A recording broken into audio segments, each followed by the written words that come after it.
이렇게 울산 동해교회 성도님들 뵙게 되어서 너무 감사하고 기쁩니다.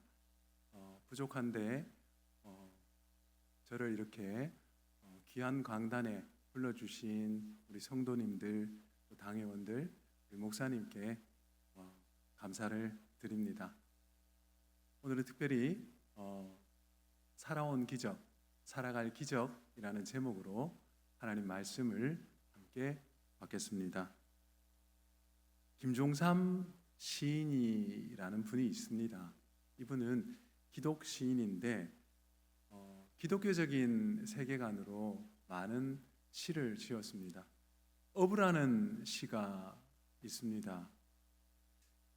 바닷가에 메어둔 작은 고깃배 날마다 출렁거린다. 풍랑에 뒤집힐 때도 있다. 화사한 날을 기다리고 있다. 멀리 노를 저어 나가서 해밍웨이의 바다와 노인이 되어서 중얼거리려고 살아온 기적이 살아갈 기적이 된다고 사노라면 많은 기쁨이 있다고. 이 시는 작은 고깃배를 통해서 풍파 많은 인생을 그려내고 있습니다. 풍파 많은 삶 속에서도 시인은 낙심하지 않습니다. 살아온 기적이 살아갈 기적이 될 것이라고 노래합니다. 이 시에는 고난 속에서도 일상의 은총을 보는 시인의 해안이 담겨져 있습니다. 오늘 본문에도 이런 해안을 가진 인물이 등장합니다. 바로 이스라엘의 위대한 지도자 여호수아입니다. 그는 7년간 많은 대적을 정복하고 영토를 확장했습니다.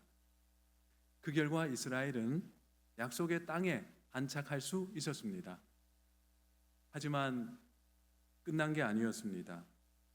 아직도 정복해야 할 땅이 많이 남아 있었습니다. 그런데 여호수아는 어느덧 인생의 황혼기에 접어들었습니다. 본장 1절을 보면 여호수아가 나이 많아 늙음에 라고 말씀하고 있습니다.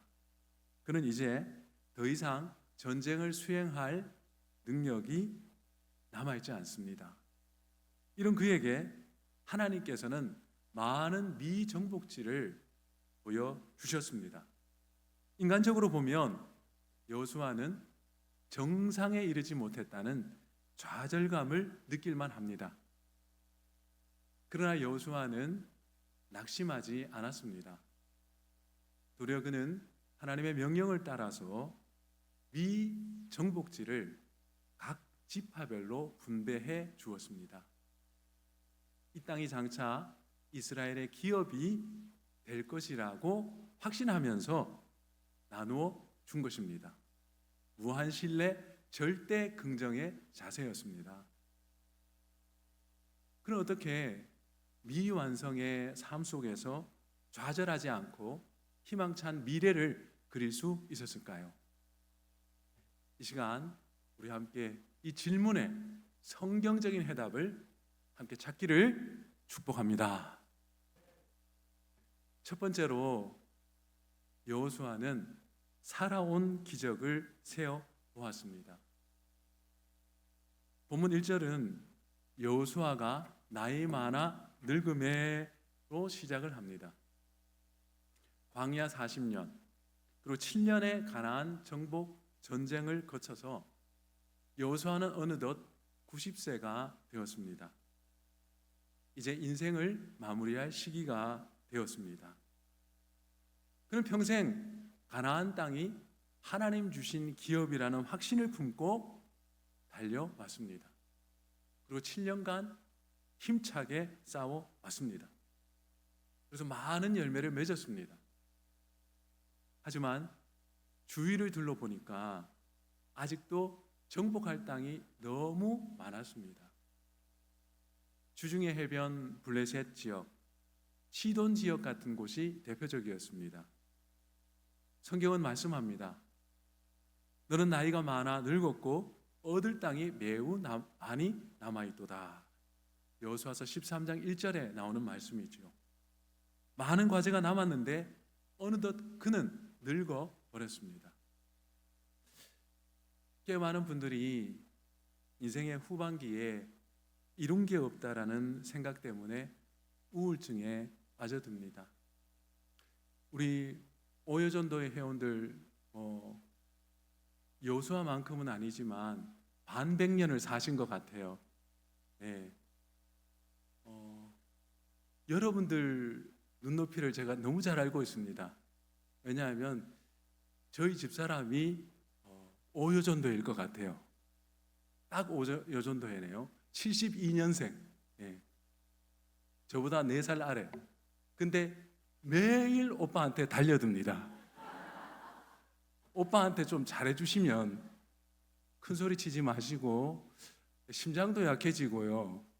전립선도 약해지고 많이 힘듭니다. 좀 곱게 곱게 오빠들을 집에 오빠들을 다뤄주시면 좋겠다. 개인적인 예, 공감하실 분들이 많을 거예요. 왜냐하면 너무 달라졌어요. 예전에는 사슴이었는데 이제는 사자가 되어버린 그런 느낌입니다. 아마 반백년을 사시면서 자식들 키워오고 직장만도 하고 교회도 섬기시면서 이제는 지나온 길들을 돌아보는 시간입니다. 또 몸도 예전 같지 않고 갱년기에 접어들어서 여러 가지 생각도 많고 또 갑자기 막 가슴이 화닥화닥 거리기도 할 것입니다. 우리 집 사람이 그렇더라고요. 여러분, 그런 가운데서 사람들이 난 아무것도 한 게 없어 라는 마음에 빠져가지고 우울한 터널을 지나는 경우가 있습니다. 여호수아도 바로 그런 위기에 직면했습니다. 그렇지만 그는 결코 영적인 침체에 빠져들지 않았습니다. 그 이유가 뭘까요? 지난 삶 속에 임한 하나님의 손길을 보는 영안이 있었기 때문입니다. 여호수아는 하나님의 하신 일을 기념하기 위해서 여호수아서를 기록했습니다.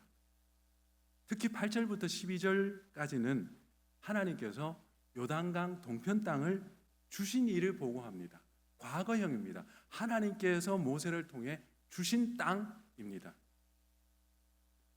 그 지역은 거인족 르바임의 후예였던 바산 왕 옥과 아모리 왕 시혼의 땅이었습니다. 이 땅을 얻은 건 오직 하나님의 기적뿐이었습니다. 그것 말고는 설명이 되지 않았습니다. 그뿐 아니라 여호수아는 요단강을 건너서 서편 땅 가나안 지역 31명의 왕을 굴복시켰습니다. 31나라를 정복한 것입니다. 여호수아서 12장 24절 말씀을 보면 모두 31왕이었더라 말씀하고 있습니다. 여호수아는 이 여호수아서를 기록하면서 그가 정복한 땅을 기록하면서 굴복시킨 왕의 이름을 쓰면서 이것이 은혜였다라고 고백하는 것입니다. 지금까지 살아온 것이 하나님의 은총이었다. 지금까지 살아온 삶이 하나님의 기적이었다. 내 삶은 살아온 기적이었다라고 고백하는 것입니다. 여러분, 지나온 삶을 바라볼 때 회한으로 바라보는 것이 아니라 주님께서 베풀어 주신 은총들을 세어보면서 감사하시는 여러분 되시기를 축복합니다. 제가 약 한 9년, 10년 전에 울산 동해교회에 왔었습니다. 그때 교회당을 건축하고 얼마 되지 않았었던 때였습니다. 참 시간이 지나 보니까 감사한 일이라는 생각이 들어요. 여러분, 코로나19 지나고 나서 교회당 건축해야 되겠다 그랬으면 여러분 어쩌겠습니까? 얼마나 힘들었겠어요. 그런데 하나님께서 감동 주셔가지고 그 이전에 이렇게 아름다운 예배당을 세우게 된 것, 여러분들 감사해야 될 제목인 줄 믿습니다. 그래서 살아온 기적을 바라보면서 여러분들 하나님께 감사하고 가정에 베풀어 주신 은혜를 바라보면서 감사하자는 것입니다. 여러분, 시편은 구약교회의 찬송가입니다. 이 중 136편은 감사 시편으로 분류됩니다. 이 시편은 26절로 구성되어 있습니다. 근데 매절마다 감사하라, 그의 인자하심이 영원함이로다 고백하는 후렴구가 있습니다. 시편 136편 15절 말씀 보면 바로와 그의 군대를 홍해에 엎드려뜨리신 이에게 감사하라, 그 인자하심이 영원함이로다. 17절 말씀을 보면은 큰 왕들을 치신 이에게 감사하라, 그 인자하심이 영원함이로다. 여러분, 구약 성도들은 매 안식일마다 모여서 하나님께서 지난 시대에 베풀어 주신 은혜들을 하나하나 세워보면서 그 인자하심이 영원하다고 하나님을 찬양했습니다. 우리 사랑하는 울산동의교회 성도들, 그리고 우리 오해전대 회원들도 늘 하나님의 은혜를 세워보며 찬양하는 주일, 찬양하는 매일을 살아가시기를 축복합니다. 여러분, 요즘 어려운 시대를 살고 있는데 여러분 마음은 어떠십니까?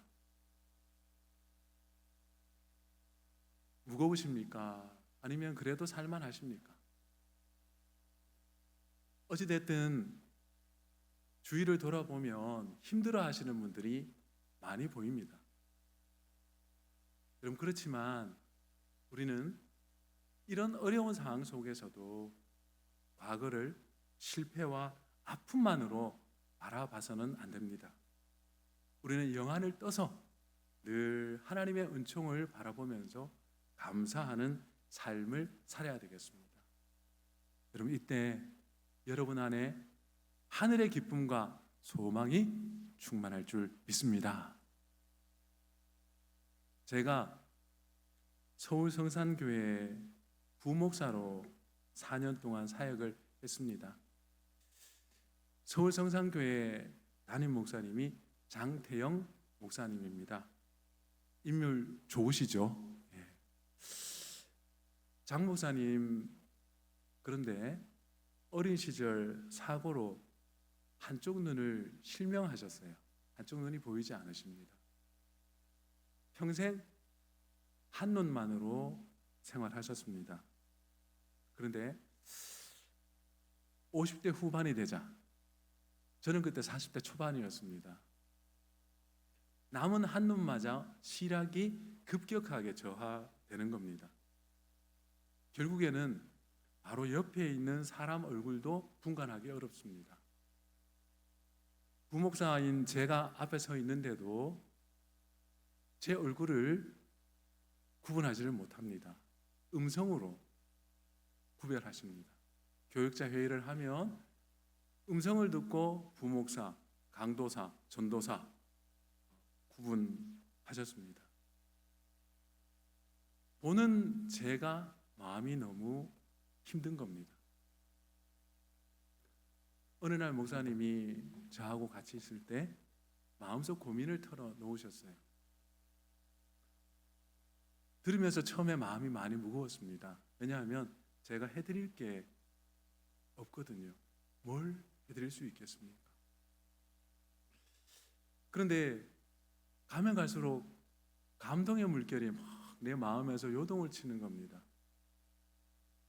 목사님 고백 때문이었습니다. 남 목사, 나는 지금까지 쓰임 받은 것만 해도 감사해. 지금 하나님께서 너 여기서 그만둬라 해도 난 감사해. 왜냐하면 지금까지 받은 은혜가 너무 커. 이렇게 고백을 하시는 것입니다. 솔직히 저 같으면 낙심하고 원망했을 것 같습니다. 그런데 목사님은 그러지 않았습니다. 현재도 목사님은 서울 성산교회를 잘 섬기고 계십니다. 보이지 않는 한쪽 눈 가지고, 그리고 어려움 가운데서 목회하고 계십니다.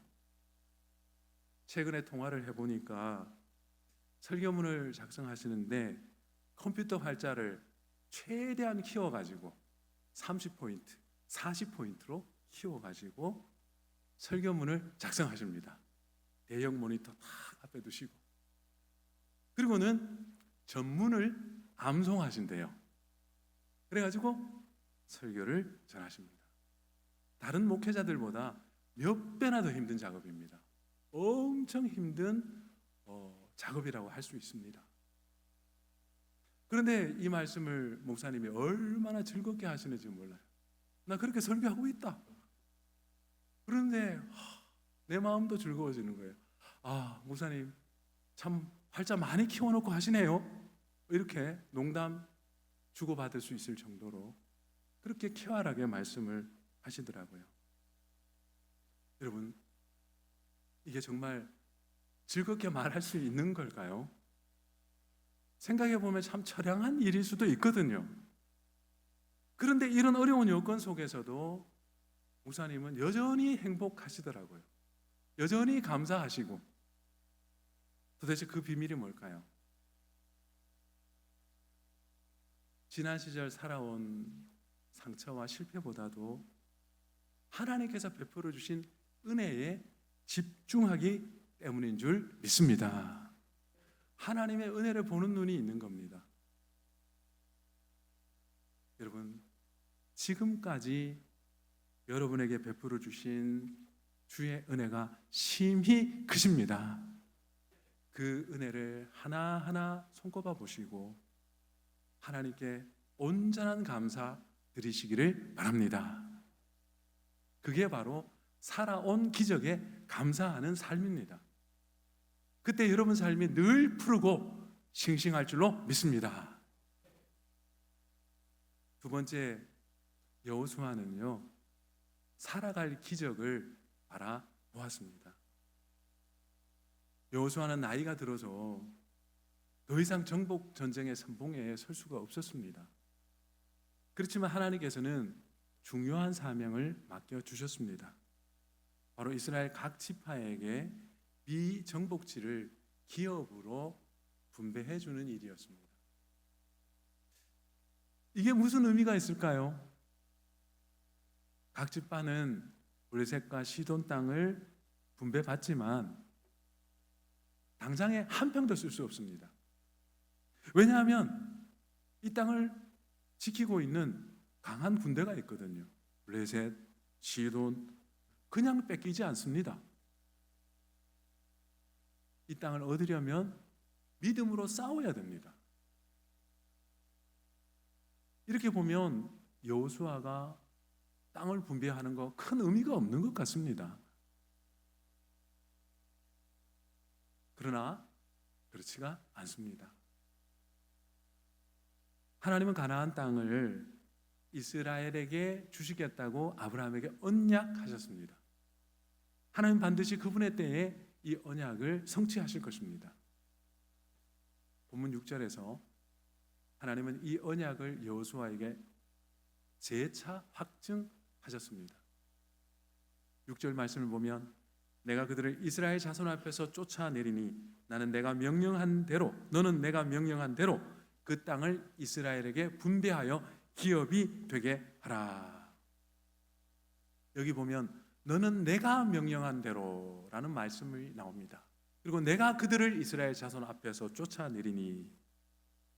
여러분, 히브리어 성경을 보면은요, 주어가 없는 문장이 굉장히 많습니다. 더 많습니다. 왜냐하면 히브리어 동사의 성격상 그 동사 자체에 성과 수와 격이 다 내포되어져 있습니다. 그래서 구태여, 주어를 쓰지 않더라도 다 통합니다. 다 이해할 수 있습니다. 그런데 이 문장에서는 특별히 나라는 대명사가 나옵니다. 아노키 나옵니다. 이건 뭐냐면 나 하나님이 쫓아내겠다. 나 하나님이 이루고야 말겠다. 강조하고 계시는 겁니다. 여러분, 여호수아는 이렇게 아브라함 언약을 확증해 주시는, 내가 분명히 이룰 것이다, 나의 때에 이룰 것이다 확증해 주시는 그 하나님의 음성을 듣고 미래를 바라보았습니다. 그래서 남은 땅을 믿음으로 분배했습니다. 이 행위는 백성들에게 언약의 확실성을 각인시켜 주었습니다.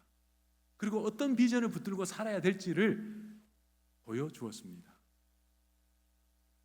여호수아의 마지막 사명은 후대들에게 이 언약과 비전을 심는 일이었습니다. 그는 노년에도 아브라함의 언약의 성취를 믿고 소망했습니다.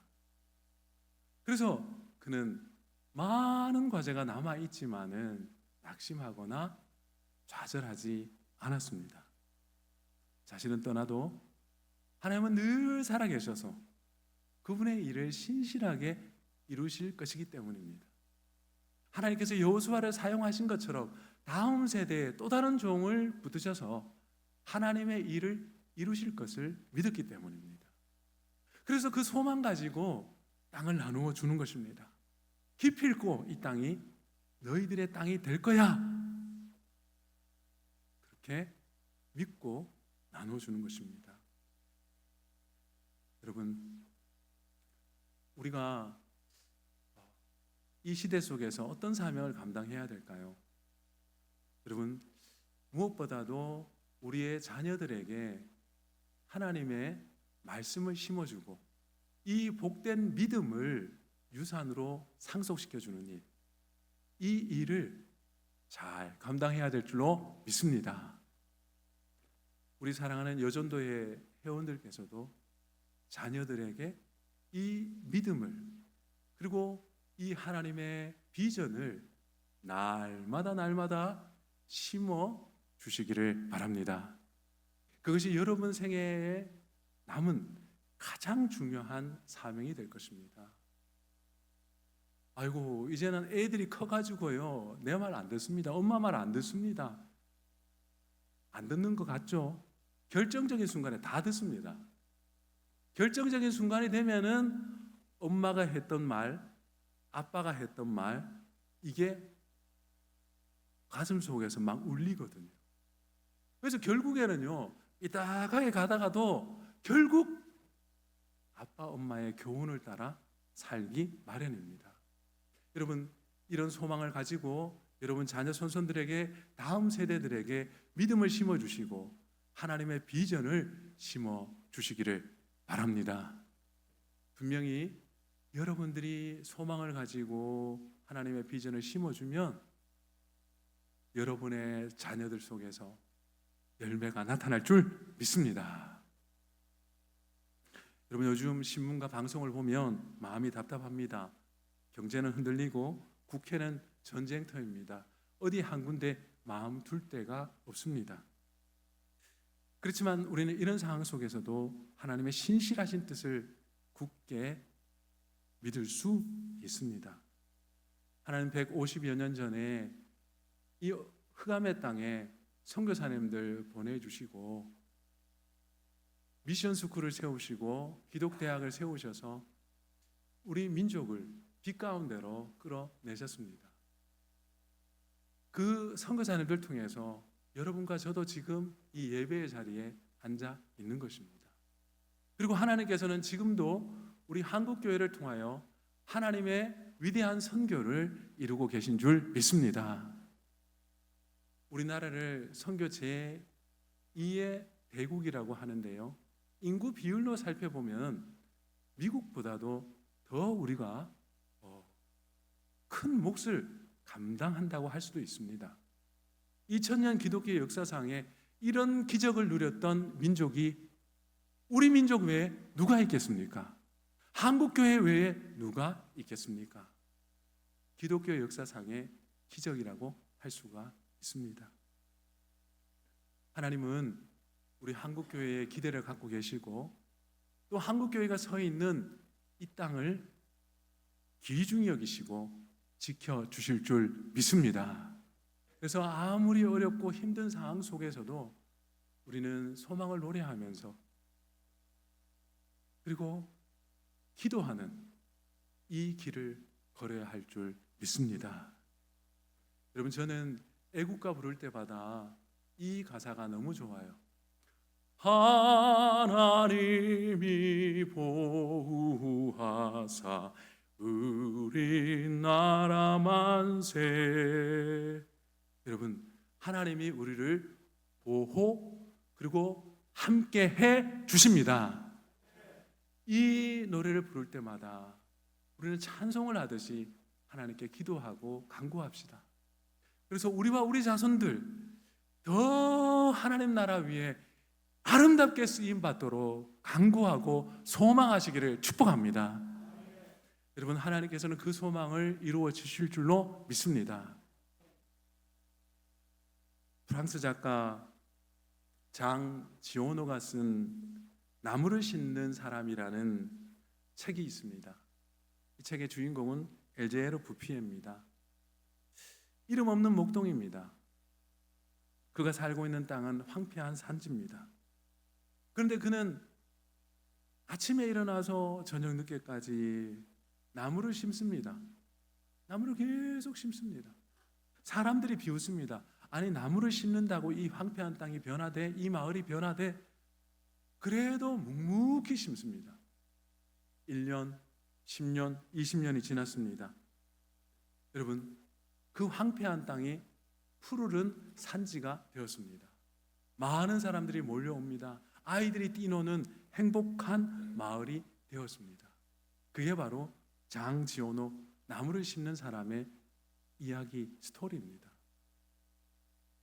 여러분, 이 엘제로 부피에처럼 어렵고 힘들지만 늘 하나님 말씀 붙잡고 말씀의 씨앗을 뿌리시고 소망의 씨앗을 다음 세대에게 그리고 우리 주변에 뿌리시는 여러분 되시기를 바랍니다.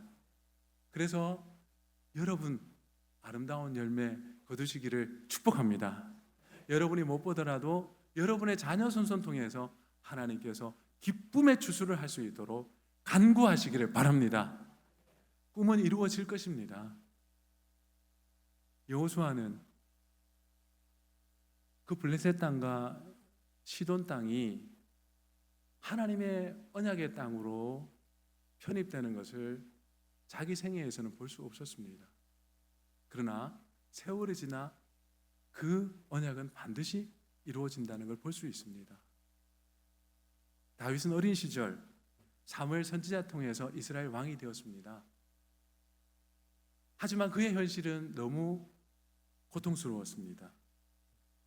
기름 부음을 받고 계속해서 사울 왕의 견제와 추격을 받는 일생을 살았던 것입니다. 그의 젊은 시절은 다 도망자 신세였습니다. 그는 이런 고통스러운 현실 속에서도 하나님의 언약을 붙잡았습니다. 소망을 잃지 않았습니다. 그는 사울을 죽일 기회가 2번 있었지만 결코 그에게 손대지 않았습니다. 사무엘상 24장 6절 말씀을 보니까 내가 손을 두어 여호와의 기름 부음을 받은 자를 치는 것은 여호와께서 금하시는 것이니라. 다윗은 그 도망자의 삶을 살면서도 하나님을 의식하고 하나님의 언약을 두려워했습니다. 소중히 간직했습니다. 그리고 그 언약이 이루어질 때를 기다렸습니다. 인고의 10년이 지난 후 하나님은 그를 왕으로 세우셨습니다. 왕이 된 다윗이 한 일이 뭘까요? 여호수아가 나누어줬던 그 블레셋 땅을 하나님의 언약의 땅으로 정복한 줄 믿습니다. 다윗을 통해서 여호수아의 미완의 가제가 이루어졌습니다. 다윗과 솔로몬을 통해서 아브라함 언약이 성취되었습니다. 우리 때에 성취되지 않을지라도 하나님은 하나님의 때에 하실 것입니다. 그러므로 우리는 그 하나님의 때를 바라보면서 기적을 기대하면서 소망을 갖고 살아야 되겠습니다. 여러분 늘 살아갈 기적을, 다가올 기적을 바라보시기를 축복합니다. 여러분, 다윗을 통해 이루신 그 놀라운 언약의 성취를 기대하면서 늘 소망으로 살아가시는 우리 울산 동해교회 성도들 되시기를 축복합니다. 여러분, 저는 모두의 김종삼 시인의 어부를 소개했습니다. 그 시기에 보면 살아온 기적이 살아갈 기적이 된다라는 시기가 있습니다. 기가 막힌 내용입니다. 이분이 믿음의 사람이기 때문에 쓸 수 있는 시기입니다. 살아온 기적, 하나님의 은총이 함께했고, 살아갈 기적, 그 미래, 또 하나님의 은혜가 함께할 것이기에 살아온 기적이 살아갈 기적이 된다고 그는 노래할 수 있었습니다. 여러분도 노래하시기를 축복합니다. 믿음으로 노래하시기를 축복합니다. 여러분, 이런 복된 삶 살기 위해서 필요한 두 가지 지식이 있습니다. 첫째, 늘 살아온 기적을 세어 보십시오. 꼼꼼히 세어 보십시오. 여러분의 실패와 아픔만 세어 보시는 게 아니라 여러분에게 베풀어 주셨던 하나님의 그 놀라운 기적들을 세어 보시라는 것입니다. 그때 여러분은 감사할 수밖에 없을 것입니다. 두 번째, 살아갈 기적을 바라보십시오. 아직 이루어지지 않은 일이라 할지라도 하나님의 신실하심을 믿고 소망을 품고 걸어가시기를 축복합니다.